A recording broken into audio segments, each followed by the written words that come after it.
Another week has flown by. Welcome to our fourth episode of the ANC KZN Podcast. The ANC in KZN has been embarking on a journey to prosperity. KZN was once a gloomy province with a stagnant economy. The ANC ascended to power in 2004 and turned Gwelegamtania into a land of endless opportunities. We are joined by the ANC Provincial Chair and the MEC for Economic Development, Tourism and Environmental Affairs, Mr. Siboniso Duma.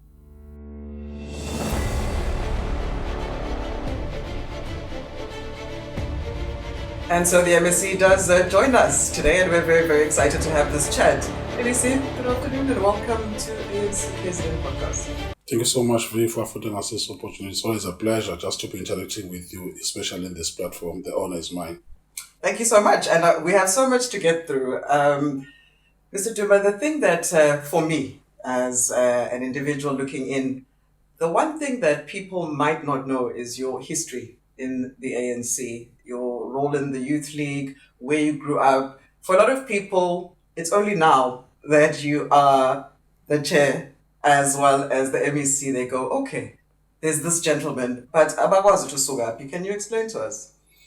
I grew up in an area called Umzumbe, Mthwalume area, but I was also raised around the area of Umlazi. So I'm balanced in that way. I've been raised by a domestic worker because I lost my father while I was 13 years old. So it means that she had to manage 4 kids at that particular time. I went to University of Natal then at 96. I was active as a SASCO leader at some point in time. I was elected once as a president in the Housecom. I've been active since then on the Youth League. I've led the Youth League at the branch level. I've led the ANC at the branch level as well. I've been the chair of the ANC for 5 consecutive terms at George Mbele. I've led in the RC of the ANC Youth League and the ANC. It was Lower South Coast at that time. It's called Dolomane Mnyaiza. Then in 2008, I was elected as a deputy secretary of the ANC Youth League. Then in 2009, I went to Parliament. I was amongst those candidates who were given a platform. It was an honor at that particular time to go to Parliament. Then, as you know, that in 2018 or in 2017, we were elected in the task team of the ANC at that particular time. 2018 was elected in the PC of the ANC. Then 2022, the big journey of being elected as the chair of the ANC in the province. And so, what would ignite the interest, MEC, of this young man who had the struggles you had with your mum being a single mum from the age of 13? What would ignite the interest in being active? Because for some would say the struggle was over, that what we grew up knowing as the struggle. What would ignite interest in being active at that time? I must be honest, I think I grew up in the struggling family, if I could put it that way. And you know that we were born in the mid-70s, where it was a tussle for an African, in particular in South Africa at large. In KwaZulu-Natal, there'll be a lot of violence taking place. You will be subjected to different scrutiny as well, even in the high school life. I think I was interested because of that. I think natural one is involved in something that has to do with thinking and empathizing with the larger majority of the people in the area, be in sport, be in the stakeholders engagement, then be it in the leadership style of anything that will take place in the NGO. So I think I grew up in that. What they also don't know, that I grew up in the church. I used to be a singer in the gospel group at that time at Mthwalume, where I grew up. You've left me with so many questions. I've got to go back to the part where I think about you being active, as you say, in university. For a lot of people, just being part of the SRC is about as active as they'll get. What pushes you to go beyond? I'll start with that, but also, are you a bass, a tenor, or a... Let's start with the one about what pushes you further than the SRC. I think when you reach the tertiary institution, you will be exposed. I'm sure ideologically you'll be thinking that university is the thing. But immediately there is a consciousness that is being built when you join SASCO. You'll know the education system as the apparatus, that actually the university is not designed especially just to liberate you, but you can enhance more. The way tertiary institutions, the colleges at that particular time, they were technical Natal at that particular time, you will think that if you are in visit, you are a little bit better off until you expose in politics of understanding that actually the mental colonization starts with education. So you must be exposed, you must be analytic at the same time, develop others. I used to sing tenor, but I don't think I was a good singer, so I wouldn't even want to claim at that particular time. Probably you're now getting away with that because I was going to put you on the spot. But when you say that education then is obviously one of the tools to get out of most situations, especially when you look at the poverty in our country, but what were you initially studying in Natal? I majored in psychology and legal studies. So eventually, Mom thought I was going to be a doctor. And you know that every parent will think that my child is a very smart child. Yes. I think I was book smart in high school. I was not the best when it comes to tertiary, but later on when we are exposed, especially after getting a juncture of being employed in terms of self-employment and being exposed, become easier. So I think currently one is bravely exposed because of the understanding and the material condition. Once you're exposed in the ANC politics in particular, there is what is called umkhabulo. Okay. You interact with different minds, you'll be exposed. Gallant fighters, the giant in the province of Natal, I'm sure you know, we grew up when there was Obabu Stalin in Charlie. They were part and parcel of the political classes of that time. Your important Mkhize, your Wilson Mchunu, your Sibon Debele, your Kabazela. The list is long. So you'll be interacting with those. Then you'll get inspired in the process, in the journey. You'll then be exposed as well. Okay, then let's talk about the time that you grew up in Twalume. You say your mama was a domestic esebenza lapha emagcekeni abantu and all of that. A tough job, but also ngalezo ikhathi one of the few options that our mothers had. And then ubaba, from what I understand, was in construction. Kuleso skati, when you lost your dad, what was it like? I don't know where you fall in your siblings, if you're the oldest, the youngest, Paranendawo.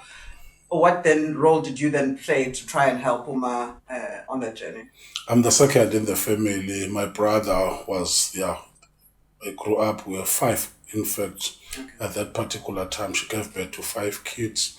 Unfortunately, you might know that in 2009, my mother, my big brother was the eldest in the family, and 2 nephews were involved in the accident and passed on at that particular time.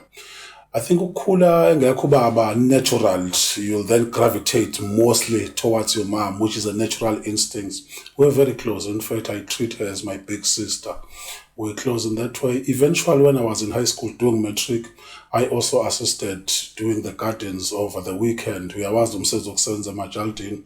Ulekelela umuntu has been involved in that. Strange enough, even when I came after the tertiary, before getting what was a substantial job, growing up at Umlazi ngaba ne-chance ukuthi ngangashala netekisi. So umuntu kwaba nenhlanhla enjalo nje ukuthi abe exposed, but it was not for long. Ngoba I think enye into after tertiary, almost everyone will think that I'll get a decent job. If it doesn't happen, you start something else just to feed your family. So I think one has been exposed in that task, and in that on its own, it will develop your character portrait. You become a strong person, probably a strong leader eventually. And umama, igama lika mama kwakuba kwakuthembani Cele uMacele. Yeah. uMacele manje njengoba engasekho ma ucabanga njengoba wakufundisa lokho akufundisa khona, ikuphi angakujabulela, ikuphi mhlawumbe angeke akujabulela? I'm sure she'll be impressed of what turned out to be. I think umam grew up in the faith mission at church. Ubaba wakhe wayekade umvangeli wase faith mission ezingolweni in the early 30s at that particular time. So she will always impart something that is tangible in terms of Christian values. She will also share the spirit of sharing unselfishly. I think that was taught from my mom, or I learned it from my mom. I think she'll be glad that ngizamile ngaba nomndeni which is stable, contribute on the developmental pattern of impilo zabanye abantu other than mhlambe labe ngiclose nabo. I think one is also playing an active role when it comes to a church. I served as well enkonzweni. Ngiyawazi nje ukuthi ke ngibukelele ekutheni usibani ngabe benefit if ungasondela ngenza something. I think in our ANC, in nature yakhona, ideologically, we are trained just to assist those who are surrounding us, those who are part of the struggle, even those who are not participating in the entire journey of the struggle. Let's talk about the role that religion plays in your life. You got it from home, and you've continued. Not a lot of people continue in the faith, especially ngoba, impilo inzima. But what do you gain from having faith? I think for me it's bigger the issue of understanding the realm, what you see on earth, and how you are being groomed. If you are just a social person, you think that the nature versus nurture is what will define you. But when you are exposed to a bigger scope of understanding the material condition of two realms, which is the spiritual realm and the earthly realm, you'll then understand that God, through to the grace, will also add something or entice your life better. I'm sure if I was not exposed or if I didn't grow up in that way, I was not going to be around today. That's the reality. Just understand that Umtwalume is around the coastal strip. With the Indian Ocean, I think, is a kilometer away from home, and the N2. So we grew up in that fast life. So one was exposed. So by today, if there was no God, probably I would be in prison, probably I would be dead. But because of His grace, I think I got that breakthrough. Just imagine someone who grew up in this. A majority of them, I think, are involved in doing wrong. It could be drugs. It could be exposed as friends as ngababulala ngaleso sikhathi. Then very few were able to finish even matric at that particular time, because it was not an easy time if you think about that process. But very few happened to be economically active at that particular time, to be feeding their families or to be defending the hegemony of an African, if you can just define it like that. So it was a grounding force for you. I think both feet on the ground. And then when we look at that part of something you've brought up, Uguti, I'm hearing the psychology come through, makhuluma nature versus nurture. Masibheka imiphakathi yethu la KZN. Yekushiwo ukuthi poverty, violence isn't eningi, the negative things. Do you think nathi as a society kunale element yokuthi is it our nature noma sesikhule sikhula sibanjalo according to my influences angaphandle, the nurture part of it? I'm sure you need more time, the length and breadth of understanding. The reality is that it just comes from 1652. There was a system derivative that was designed just to oppress an African mind in particular. There was once a time where they would design and build what was called the Union of South Africa at that particular time. The fervour of this world, they were very evil. In particular, understanding the role what they did, because they designed the apartheid regime inside the church, what is called Engekerk at this particular time. While you'll be thinking that they'll be praising God, they'll be doing something differently. They will design a system that is going to process, they'll design something that is going to create a sliver out of an African. There was once a time where he's complaining that why do you teach an African child mathematics, knowing the formula, what you'll get from mathematics, you'll convert it into economy. You'll convert into socio-economic factors that are going to transform the human nature and all those things. So the reality is that where we come from, that is why you'll find the ANC in the manifesto talking about addressing the imbalance of the past. Because there is an issue of education. It could either shape you or destroy you.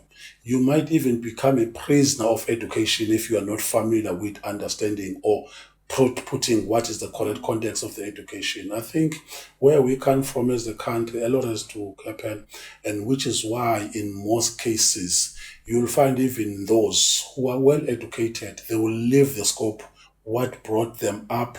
They will just say, okay, I grew up at Mzumbe. From now on, I'm saying, ngathi ngizemthithi ngihambe kuyohlala eceleni ngoba ufuna ukuzidetach from the realistic values of a population. Let's take 12.5 million population of KwaZulu-Natal. A majority of them are found in the awareness after 1913 because they were designed ukuthi bahlale lapho from perpetual poverty, not unless the government tried to transform their lives. And is that what you're doing as the ANC? I think we're trying. I'm sure you saw those 6 lines or the 6 points raised by the president. The focal point going to number 1, jobs, development. It means that as from then onwards, we want to create and enhance a scope where we're going to contribute more jobs. Just think of 94. We almost had the wage processes of encouraging people who are more less than 7.9 million.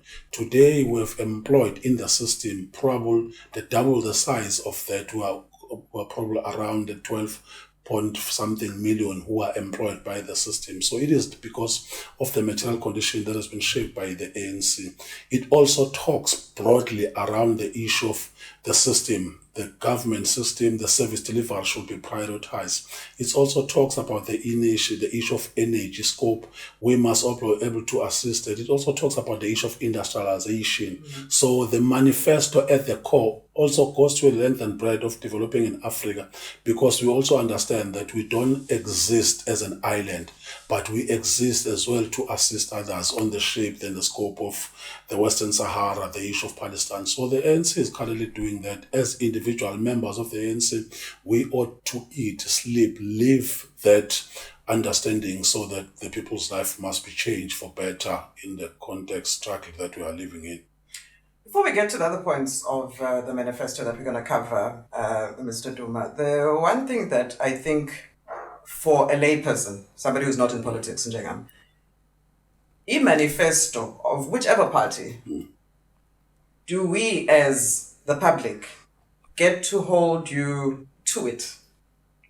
How much of that do you apply in the reality, having delivered other manifestos before this one? Take 94, for instance, the Madiba Manifesto, which talks mostly of what we are going to do for the country before entering the government. So there was that old dispensation of apartheid, then the new dispensation. Just remember that there was 1955, the Freedom Charter elements. We had to encapsulate almost all those theorems. Why we have to build houses for our people? It's the reality that majority of them were found in hinterland. They couldn't afford the basic need of the service delivery. Why we have to apply the issue of universal access, the issue of water, the drinkable water, the electricity, was as the result that we know. Just take, for instance, the issue of electricity. At that particular time, we had almost 18 plants that supplies energy, but it was only designed for few, the minorities. When you are in rural areas, you'll see a major pylon passing your areas, going to the farm. So we had to change all those motors into practical context. The issue of employment system, it was only designed, that go to Transnet, go to Sanral, go to Prasa these days. There was Sportnet at that particular time. Only those few. Umlungu nje ngoba emhlophe nabakuthuna standard 4 uzoba supervise, uzoba induna. Umuntu omnyama automatically ukilo LSM ngoba value design like that. So uMadiba with his collective to come with the approach, just for instance understand that address the imbalances, it means that you must touch the lives of the majority. With a shrink budget, in the last decade of 90s, they sold the last ship or the last vessel to the Lord of London's in how brutal and evil is the apartheid. Just imagine the banking system. It means that you have to start afresh all those processes. I'm sure today I'm sure you grew up, there was once Louis bought the airport. It was used to service minority. We have to build a new airport. The new dispensation brought Moses Mabhida, the big state that has been utilized by different political organizations. Asiyakhelanga nje ukuthi ANC kuphela benefit, but nabanye u-N2 no-N3 uyazi it has become a big footprint for the province of KwaZulu-Natal. You've seen different housing that are supplying abantu bakithi ordinarily who can't afford isithunzi sabo ukuthi save as a result of those things. So I think that's what we have done up to so far, which is why the outlook of 30 years is composed and comprised of different antennae which is servicing our people. Okay, and with your portfolio, it's a lot considering where we are as a country. I mean, you've got economic development, you've got tourism, and you've got environmental affairs. All these things are kind of hot button issues at the moment. Tourism, COVID messed that up. Economy, always going to be a bit of a heavy one to pull. Right now with environmental affairs, I don't know how much you also then share knowledge with water and sanitation. Like with us not having water here, there's so much on your plate. With the election coming up and knowing what the manifesto is, Are you confident as a department, Uguti, the needs of the people in all of these departments are on their way to being met? The element of the Department of Aid in a bigger scope is just an anchor process and the anchor project. You deal with economic development, in particular thinking about the recession of 2008, which took place in US on the issue of mortgage. You must just have to go and scope there, do a flashback. If the processes of the world, because we live in a global village these days, if it's sick, then the country like South Africa will be sick. If our rand from 2013 has been manipulated by big companies, your Standard Chartered and other banks, it means, yes, we are going to suffer immensely on the issue of fighting the issue of unemployment. Nevertheless, we have tried as government. I'm sure you know differences, because the reality is that government is designed to be an enabler. But we go beyond that scope as the ANC. We also intervene. How do we intervene?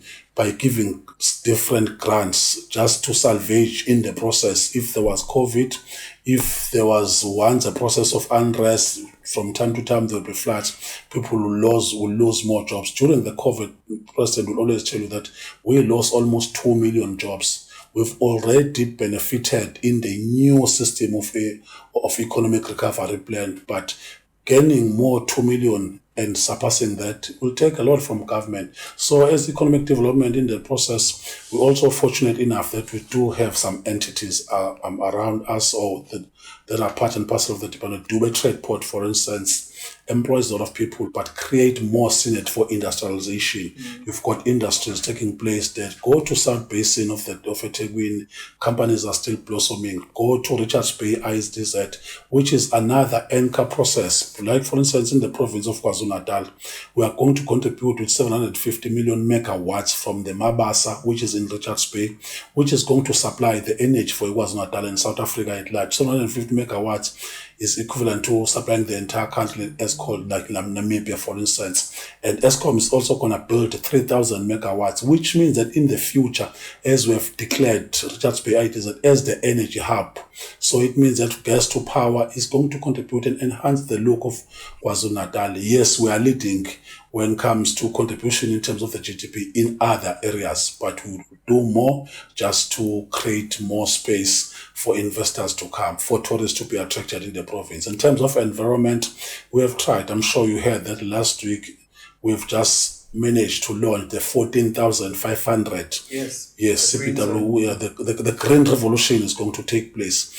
because you know the issue of wetlands, the issue of protection of the floodline. We are also creating the awareness in different areas. I'm sure you'll see that if the E. coli level around the coastal strip of eThekwini, we also suffer, because it means that tourists are not going to come and all those things. So we do contribute from time to time, even in the new development pattern, because they must go according to the scope. The reality of the global warming, you cannot just build anywhere today. It is the assignment of these departments that you also balance some equation as much as there is development taking place, but ensure that you also follow the scope. Operation Vula? One of your pride and joys? Yeah, we're glad. Operation Vula is a strategic intervention. You go, I'm sure you know. For instance, at Nkandla, you grew up, there was spaza shop in that area. We had one. Yeah, though I know that in the Marawa family. You'll understand that there are those who are trying block yard in the areas, others will be selling the broiler chicken. Operation Vula is for that intervention. If you can't afford, let us go and have a look at your spaza, at your block yard, at your bakery. Then we do the due diligence. We focus on that process, but then we intervene, because in reality is that the issue of unemployment is not going to be addressed only by government, not even the private sector, but our people must also be trained in ensuring that the local context is something that must be designed. Let's take, for instance, KwaMashu. You'll find that if there is a population of almost 500 alone living in that area, imagine that the majority of those mouths need bread on a regular basis, in fact, on a day-to-day basis. So if you can have a bakery, it could sustain a lot of people. It will create an employment. It will also assist those who are in the logistic companies. So the government is enticing that scope of ensuring that through Vula Fund, people are assisted. through using the growth fund and using Italy as a bank as well, there are those soft loans that are created for that. So we want to create stability. We want to say kubantu bakithi asibuyele emasisweni. Uma Marawa khona amaspaza noma supermarket siyafuna uzibona ezinjalo. Uma emlazi kwakhona ufuneka, uma kwakhona izitolo eMaritzburg zakoMdlambuzi oChuli, siyafisa ukuthi uzibona zibuyela kubantu bakithi bangagcine beshawa icompetition, bagcine nabo bedespondent, befana bambone uhulumeni abasebenzela. Big business has got a lot of people out of that. So I think that's a great initiative by the department. You've said the priority is job creation when we talk about the manifesto. Out of the other 5 that are left, which one do you think is most critical from the point of view of your department? Industrialization in particular. I'm sure you know Dube Trade Port is designed, as you know, almost everyone who comes to the province of KwaZulu-Natal, the major airport is Dube Trade Port. Just create proper industrialization in that spectrum. Just create, like for instance, we are going to build a new hotel called International Hotel in the Dube Trade Port because it's a trade center. We want even to create an area that you'll want to come at some point in time to the Dube Trade Port, sleep in the hotel for 5 days, do your business, then you can go back without seeing other areas. But in some instances, we're creating a railway line that is going to take you straight from the airport to CBD so that we are able to see the length and breadth of it because it's one of the beautiful cities that we have. So in terms of industrialization, I've already highlighted the issue of Richards Bay ITZ, but there's also KZN, which deals with import and export, which also deals, we've got 2 major ports in South Africa. They are both found in the province of KwaZulu-Natal. So the majority of goods you see come from eThekwini and comes from Richards Bay. We've got 600-kilometer coastline.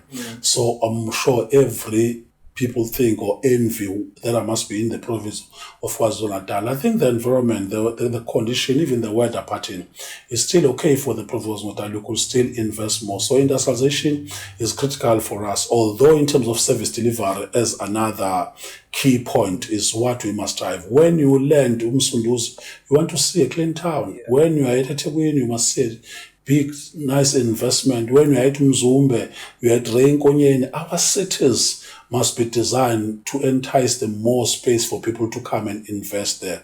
We want to create a local context, local business, just to trade in a sunny area that is well sanitized, and our environment must always be saying that I'm the best choice that you must come and live here. We've got people who will come visiting probably for in Indaba. From Indaba, we must want to say that I will want to have a site in eThekwini. I want to have a site in Richards Bay. I want to have a site in Drakensberg because of beautiful mountains. I want to have a site around Umkhanyakude to see safari.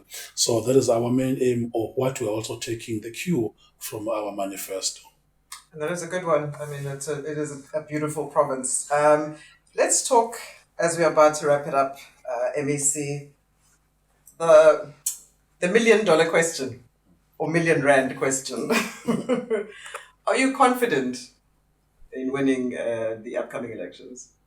It's a $1 billion industry question, I suppose. I think ANC has done a great job, as I've already highlighted some of the achievement. I'm sure we never thought that you'll have entrepreneurs. We never thought that you'll have SMEs. Africans will be having a share in a mall, share in the mining sector, share in a gold mine and all those things. Even the CEO, we never thought you'll have probably an African being a CEO of a JSE listed company. But all those things have been harvested. What do we have as the new outlook that is going to say people, okay, ANC must remain in power? I'm sure we've fought for justice. We fought for peace in Africa. We fought for our people to taste liberation and freedom. I'm sure people are still excited of what we are going to do, but they are saying that just improve on the scope of service delivery, which is something that we are improving currently, but also add more incentives on the issue of macro or microeconomic policies, which is something that we are doing, because the reality is that the grants that we are currently posting about are the intervention strategy. The issue of EPWP, the CWP, are also intervention strategy. So the ANC has managed to uthathe uMamkhize ongakazabe netitle. Unetitle namhlanje. La KwaZulu-Natal alone, we might have built almost more than 500,000 houses for abantu abangazi bacabange koMsinga, koPhongolo, mhlambe koPhayikeni, umuntu engaze abe nomuzi. Zonke lo zinto ukuthi umgwaqo nje wengaze azitshela ukuthi umuntu omnyama ngenzeka abe involved kwi-construction of umgwaqo. Wengaze azitshela umuntu omnyama ngabe u-captain of the ship or the pilot. All those things have been achieved thanks to this government. But yes, people are saying that we are still going to vote for the ANC. Yes, I'm looking forward. I think positively we are going to win KwaZulu-Natal, we are going to win South Africa. People still have faith in the ANC because these days, I'm sure you could also touch the momentum that we've gained, the traction of our voter processes. I think we're in good course. So confident. Yes, and confident. With humility, we are humble in the process, how people are reacting towards what we are currently doing. And your message to our viewers, our listeners, ahead of the elections? I think now is the time that we have envisaged that one day in South Africa, people will be having that process of being part and parcel of 3 spheres of government.